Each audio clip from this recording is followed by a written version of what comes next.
नमस्कार, मैं विद्याशंकर तिवारी हूं इंडिया न्यूज़ के डिजिटल चैनल इन खबर के लिए। और बात करेंगे एसपी बीएसपी ने जो सीटों का ऐलान किया है उसके मद्देनज़र कांग्रेस को क्या नफ़ा नुकसान होने वाला है और इस सीटों के बंटवारे में एसपी और बीएसपी में कौन भारी पड़ा। तो सबसे पहले ये बता दें कि बीएसपी जिन 38 सीट्स पे लड़ने जा रही है और एसपी जिन 37 सीट्स पे लड़ने जा रही है, यदि सीटों का एनालिसिस करेंगे तो पाएंगे कि एसपी के कोटे में टफ सीटें ज़्यादा आई है। लेकिन अभी जो हम मुद्दा डिस्कस करना चाह रहे हैं आपके साथ वो ये है कि प्रियंका गांधी जो अभी इंडक्ट हुई हैं एक तरह से सक्रिय राजनीति में और जिन्हें पूर्वी उत्तर प्रदेश के जिम्मेदारी मिली है, उनकी अग्नि परीक्षा शुरू हो गई है। उनकी अग्नि परीक्षा किस लिहाज से वो मैं आपको बता रहा हूं कि बेशक 2014 के मोदी लहर में कांग्रेस जो है अमेठी और रायबरेली उत्तर प्रदेश में 2 सीटें ही जीत पाई थी और एसपी के खाते में 5 सीटें गई थी और बीएसपी 0 पे थी।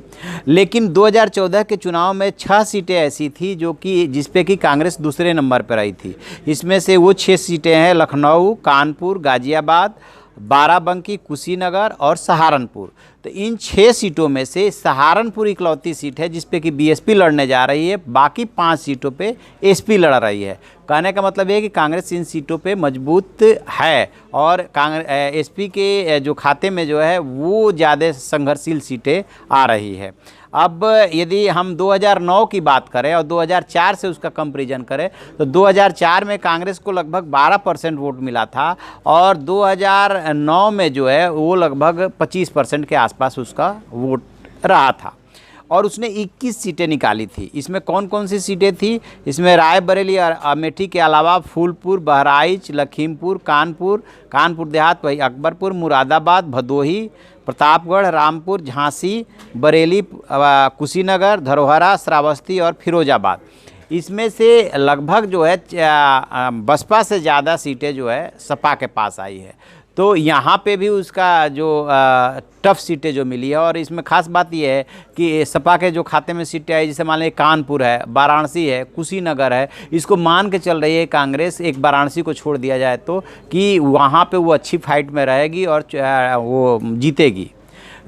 कुल मिला जुला करके कांग्रेस की रणनीति ये है कि चूंकि प्रियंका गांधी की लॉन्चिंग बहुत देर से हुई है और उनके पास संगठन को खड़ा करने के लिए बहुत ज़्यादा समय नहीं है, सिर्फ कार्यकर्ताओं में वो जोश ही भर सकती हैं, लिहाजा 2009 की 21 सीटें और अमेठी और रायबरेली को थोड़ी देर के लिए भूल जाते हैं। 2009 की 21 सीटें और जिन 5 सीटों पे वो दूसरे नंबर पे रही थी 2014 में, वो 26-27 सीटों पे ही अपने को कंसंट्रेट करके कांग्रेस चल रही है और मान के चल रही है कि कम से कम हम 10 से 15 सीटें जीतेंगे इन 26 सीटों में से।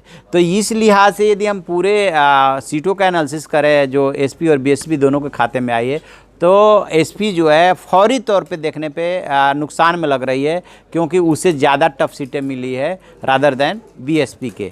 तो ये है कुल सीटों का एनालिसिस और इसके साथ ही जो है प्रियंका गांधी की अग्नि परीक्षा शुरू हो गई। अब देखते हैं कि एसपी बीएसपी के सीटों के ऐलान के बाद, अभी कैंडिडेट डिक्लेयर नहीं हुए हैं, सिर्फ सीटें डिक्लेयर हुई है कि इन सीटों पे एसपी लड़ेगी और इन सीटों पे बीएसपी लड़ेगी। कि कांग्रेस और ख़ासतौर से प्रियंका गांधी और ज्योतिरादित्य सिंधिया मिल करके क्या नई रणनीति बनाते हैं और किस तरह से उन सीटों पे अपने को कंसंट्रेट करते हैं। जो भी अपडेट होगा हम आपको बताएंगे। यदि आपको हमारी ये वीडियो पसंद आए तो उसे लाइक कीजिए, शेयर कीजिए और कमेंट बॉक्स में जा करके सुझाव जरूर दें। Thank you.